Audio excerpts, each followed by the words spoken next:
ഒരു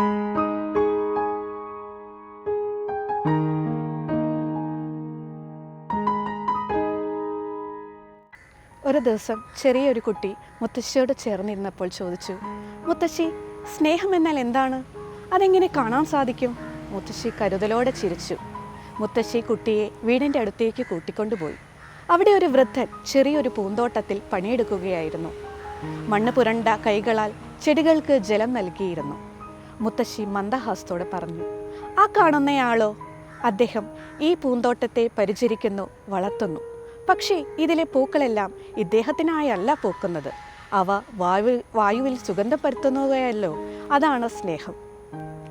കുട്ടിക്ക് ഇനിയും ബോധ്യമായില്ല. കുട്ടി വീണ്ടും മുത്തശ്ശിയോട് ചോദിച്ചു, മുത്തശ്ശി, അത് സ്നേഹമാണെന്ന് ഞാനെങ്ങനെ മനസ്സിലാക്കും?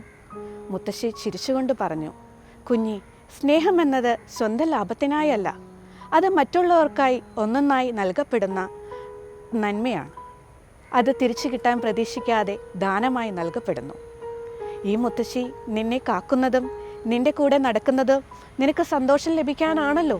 അതുപോലെ ഈ വൃദ്ധൻ തൻ്റെ പ്രയാസങ്ങളിൽ നിന്നും സംതൃപ്തി നേടാനല്ല, മറിച്ച് കടന്നു പോകുന്നവർക്കും അയൽവാസികൾക്കും ആനന്ദം നൽകാൻ ഈ പൂന്തോട്ടത്തെ വളർത്തുന്നു. സ്നേഹം പറയുന്നതല്ല, പ്രവൃത്തികളിലൂടെ മറ്റുള്ളവർക്കായി ജീവിക്കുമ്പോഴാണ് അത് ഏറ്റവും മനോഹരമായി തെളിയുന്നത്. മുത്തശ്ശിയുടെ സംസാരത്തിൽ സ്നേഹത്തിൻ്റെ ഗന്ധം ആ കുഞ്ഞിൻ്റെ മനസ്സിൽ അരുവിയായി ഒഴുകി. ആ കുട്ടിക്ക് ആദ്യം മനസ്സിലാകാത്ത സ്നേഹത്തിൻ്റെ അർത്ഥം ഇപ്പോൾ ആ കുട്ടി മനസ്സിലാക്കി ഒന്ന് ചിരിച്ചു. സ്നേഹം വാക്കുകളിൽ മാത്രമല്ല, പ്രവൃത്തികളിൽ കാണപ്പെടുമ്പോഴാണ് അത് സത്യമായി തീരുന്നത്. ഞാൻ സ്നേഹിക്കുന്നു എന്ന് പറഞ്ഞാൽ അത് നിനക്ക് കേൾക്കാനാകും.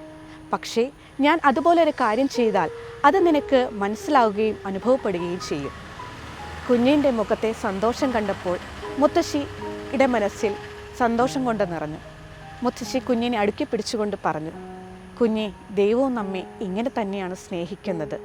അവൻ വാക്കുകളിൽ പറഞ്ഞതല്ല, തൻ്റെ സ്വന്തം പുത്രനെ നമ്മുടെ രക്ഷയ്ക്കായി നൽകിയാണ് അവൻ സ്നേഹത്തെ പ്രവൃത്തിയായി കാണിച്ചു തന്നത്. അങ്ങനെ സ്നേഹിക്കുന്നത് നമുക്ക് അഭ്യസിക്കാം, വാക്കുകളിൽ മാത്രമല്ല, പ്രവൃത്തികളിലൂടെ.